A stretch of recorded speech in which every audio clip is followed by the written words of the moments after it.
Good morning everyone. मैं आपके साथ अजय और आज हम लोग करने वाले हैं क्लास 6 का सिविक्स का चैप्टर है। ये चैप्टर नंबर 8 रूरल लाइवलीहुड्स। तो इस चैप्टर में हम लोग बात करने वाले हैं ओनली अबाउट रूरल पीपल्स के लिविंग कंडीशन के बारे में। ओके, तो ये चैप्टर जैसे कि क्लास 6 का चैप्टर है। इस चैप्टर में हम लोग इसके एनसीईआरटी क्वेश्चंस करने वाले हैं। तो जिसने ये चैप्टर पढ़ा है रूरल लाइवलीहुड्स इस बुक का, तो उसको इस चैप्टर से इसके एनसीईआरटी क्वेश्चन के साथ कॉन्सेप्ट जो है क्लियर हो जाएगा। नहीं तो थोड़ा सा दिक्कत हो जाता है, क्योंकि जो भी टेक्स्ट हमको बताता है वो किसी ना किसी एग्जाम्पल को लेकर बताता है। तो वैसे अगर हम बात करें रूरल लाइवलीहुड्स की, तो जैसे कि हम अपने भी आसपास देखते हैं, अगर हमारे आसपास कोई रूरल एरिया है, विलेज एरिया है, वहाँ के लोगों का लाइफस्टाइल, वो किस किस काम में जुटे होते हैं, उनकी अर्निंग किस पे होती है, फील्ड्स पे कि non farm activities like trading वगैरह, कुछ भी जो नॉन फार्मिंग है, लाइक कि टेलरिंग, लाइक कि कोई भी शॉप ऑनर जो कि नॉन फार्म है। ओके, तो उनके बारे में ये सारा का सारा चैप्टर हमको बताता है। तो अब हम लोग इसके करने वाले हैं डायरेक्टली क्वेश्चन आंसर्स, जो कि हैं हमारे ये आपके सामने। तो फर्स्ट क्वेश्चन जो है वो हमें पूछ रहा है कि like you have probably notice that people in Kalpattu are engaged in a variety of non farm work, list 5 of these. तो इस चैप्टर में हमको जो रूरल लाइवलीहुड्स की कंडीशन के बारे में, वहाँ के लोगों की कंडीशंस के बारे में, ओके, उनके बारे में जो कुछ बताया है, तो वो हमें एग्ज़ाम्पल लेके बताया गया है इस चैप्टर में, जो कि एग्ज़ाम्पल ली गई है कलपट्टू से, जो कि एक कोस्टल एरिया है हमारे तमिलनाडु में। ठीक है, तो इसी के साथ जब हम बात करते हैं कि लाइक उस एरिया में, कलपट्टू एरिया में जो पीपल हैं, जो लोग हैं वहाँ के, उन लोगों का जो लाइफस्टाइल है, ठीक है, वो कैसा है, ठीक है, वो कौन कौन से हमारे नॉन फार्म एक्टिविटीज़ में काम कर रहे हैं, कौन कौन सी ऐसी नॉन फार्म एक्टिविटीज़ हैं जिनमें वर्क हैं, जिनमें वो लोग एंगेज हैं या फिर वर्क करते हैं या काम करते हैं। तो फर्स्ट ऑफ ऑल जो है वो है हमारा मेकिंग बास्केट्स। वो बास्केट्स बनाते थे, ठीक है, टोकरियाँ बनाते थे, ओके, यूटेंसिल्स, बर्तन, pots, bricks, bullock carts and et cetera. ठीक है, ब्लक कार्ट्स घोड़ा गाड़ी, जो गाड़ी पहिए होते ब्लक कार्ट जो होते हैं पीछे, उसको अगर बैल के पीछे लगाना हो ब्लक कार्ट है वो, ठीक है, बुल के पीछे लगाने के लिए, ठीक है, वो ब्लक कार्ट है। उसके पीछे जो वो एक क्या बोलते हैं, टायर लगा के वो जो होता है ना, उसके पीछे चक्का, वो सब बना के उस पर बैठ के लोग उसके ब्लक कार्ड्स बनाते थे। वैसे भी नॉन फार्म एक्टिविटीज़ थी जो कि कलपट्टू के एरिया में लोग करते थे। और दूसरा हमारा टीचिंग भी एक्टिविटी था। वॉशिंग क्लोथ्स, ठीक है, weaving and repairing cycles.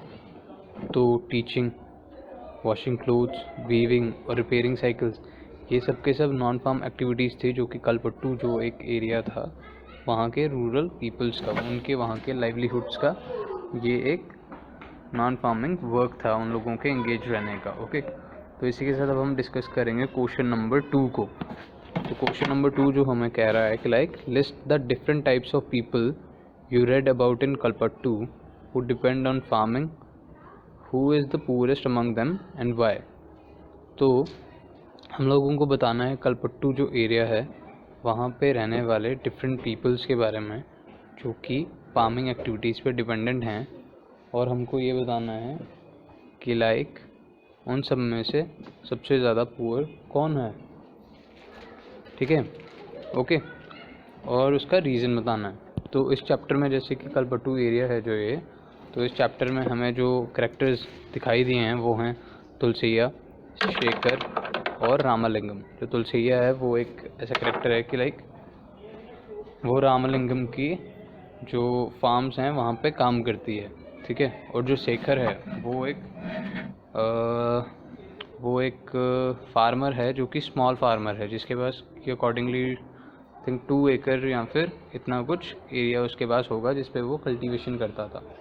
Okay, तो 2 एकड़ एरिया था उसके पास जिस पे शेखर जो था वो अपनी प्रोड्यूस निकालता था। ठीक है, तो इसी के साथ जब अब जो थर्ड था कि रामलिंगम, जिसका कि राइस मिल था खुद का, उसके बारे में। ओके, तो अब जब हम बात करते हैं कि लाइक इन सब में से ये सारे के सारे करैक्टर थे, अब इन सब में से पूरेस्ट कौन है? इन सब में से पूरेस्ट जो था वो तुलसैया था। तुलसैया कैसे पूरेस्ट था? बिकॉज क्योंकि उसको 40 रुपये दिहाड़ी मिलती, उनको 40 रुपये दिहाड़ी मिलती थी वहाँ पे काम करने के लिए। ठीक है,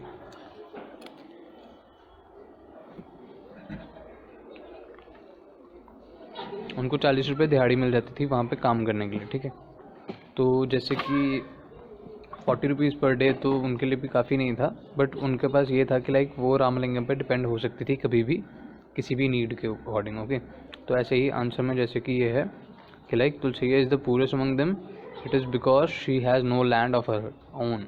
ठीक है, उसके पास अपनी खुद की ज़मीन भी नहीं है, तो she work on the Ramalingam's field and earn ₹40 per day. Although she is not satisfied with her wages, yet she continues her work in Ramalingam's field because of the fact that she can depend on him. तो वो रामलिंगम पे dependent है कि वो कभी भी उस पर डिपेंड हो सकती है, कभी भी फ्यूचर में अगर उसको नीड हुई तो वो रामलिंगम से मांग सकती है। इसलिए वो सेटिस्फाई तो नहीं है अपनी इस 40 रुपीज़ दिहाड़ी के साथ, लेकिन फिर भी वो वहाँ पे काम करती है। ओके, तो अब बात करेंगे हम क्वेश्चन नंबर 3 की। तो क्वेश्चन नंबर 3 जो हमें कह रहा है कि लाइक कि imagine you are a member of a fishing family. तो आप लोगों को अज्यूम करना है कि सबसे पहले आप लोग एक फिशिंग फैमिली के मेंबर हो, like you are member of a fishing family. तो आपका सारा का सारा कंट्रीब्यूशन जो इतना भी है आपके एरिया जो है वो सब का सब बदल जाएगा एकदम से इमेजिनेशन के साथ। ओके, तो अब हम बात करेंगे कि like you are discussing whether to take a loan from the bank for an engine. तो एक इंजन के लिए, ठीक है, आपको लोन लेना है। आपकी बोट होगी, लेकिन क्योंकि आप फिशिंग के सेक्टर में हो, फिशिंग फैमिली से ज्वाइन करते हो, बिलोंग करते हो, तो आपके पास बोट भी होगा। ठीक है, आपको उस बोट पे इंजन लगवाने के लिए बैंक से लोन लेना। तो व्हाट वुड यू से, आपको अब उसके बारे में बताना है कि आप क्या कहोगे। I would say that it is better to take a loan from bank for this purpose. ठीक है, तो मैं तो यही कहूँगा कि बैंक से लोन लेना सबसे ठीक है, बजाय हम किसी मनी लेंडर से लें। Okay, rather than go to a money lender. Some money lender usually charge high rate of interest which pushes the borrowers in great hardship.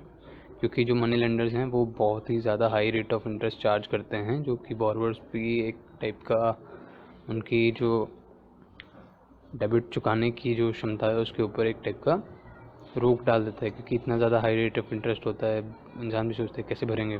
Okay, now talking about 4th question. Poor rural laborers like Tulsiya often do not have access to good medical facilities, good schools and other resources.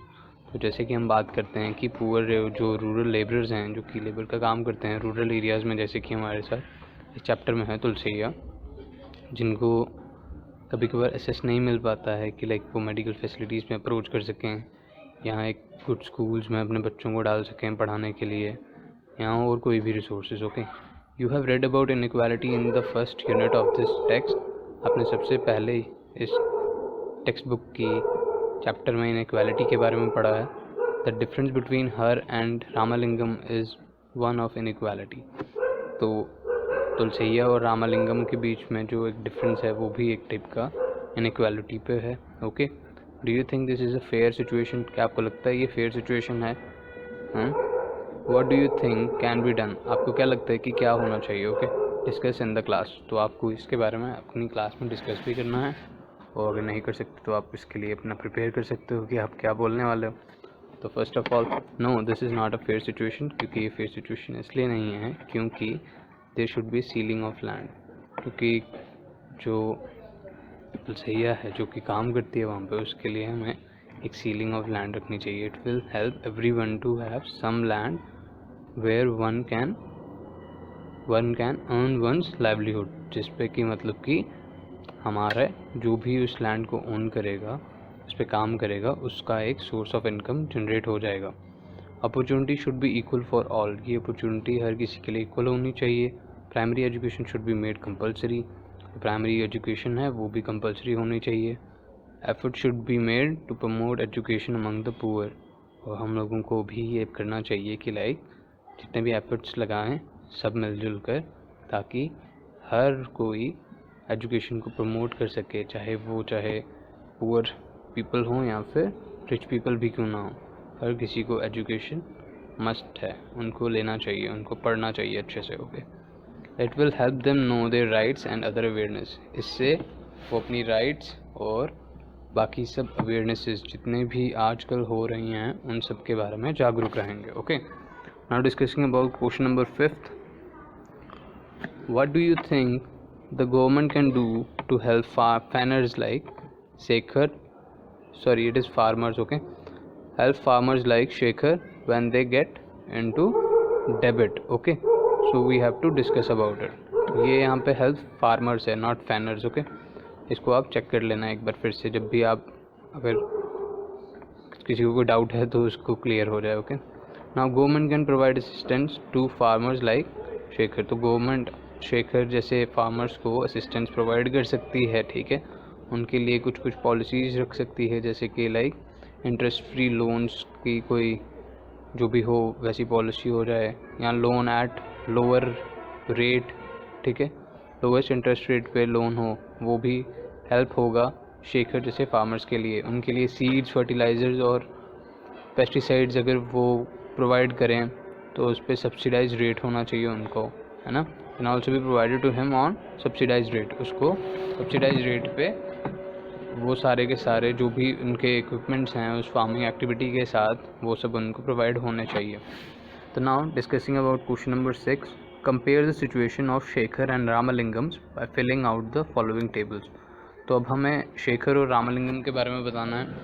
तो शेखर जो कि small farmer है, रामलिंगम जो कि एक land, उसकी farming जो है बिग है क्योंकि उसके पास लैंड जो है वो ज़्यादा है।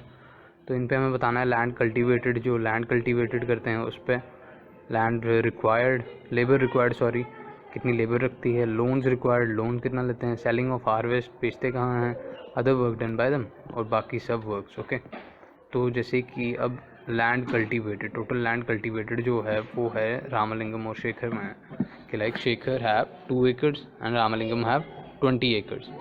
Now labour required, no labour required in case of Shekhar and he hires labor, that is Ramalingam hires labor। Then loans required, he requires loans for seeds, fertilizers, pesticides etc। he takes loans from the trader। तो जो शेखर है वो trader से loan लेता है किस चीज़ों के लिए, सीड्स, फर्टिलाइजर्स, पेस्टिसाइड्स वगैरह लेने के लिए। तो जो रामलिंगम है he takes loans from government bank for establishing a rice मिल। तो उसने सिर्फ राइस मिल एस्टेब्लिश करने के लिए गवर्नमेंट बैंक से लोन लिया था। Okay, selling of harvest, he sells a half few of paddy to pay back the loan. तो जैसे कि इसने शेखर ने ट्रेडर से लोन लिया था तो he have to sell half of his growth to the trader. ठीक है, अब बारी है कि other work done by them. तो शेखर के केस में he has a hybrid cow, तो इसके पास एक हाइब्रिड काउ है जिसके मिल्क को वो लोकल मिल्क कोऑपरेटिव्स में सेल करता है। Then we talk about Ramalingam, he owns a rice mill and a shop selling seeds, pesticides et cetera. तो रामलिंगम के पास अपना एक राइस मिल है और साथ में एक दुकान है जिस पे वो शॉप है जिस पे वो सीड्स, ठीक है, बीज और पेस्टिसाइड्स को बेचता है। तो इसी के साथ ये चैप्टर रूरल लाइवलीहुड क्लास 6 का यहीं पे ख़त्म होता है। तो इसी के साथ मैं आपसे इजाज़त लूँगा। धन्यवाद।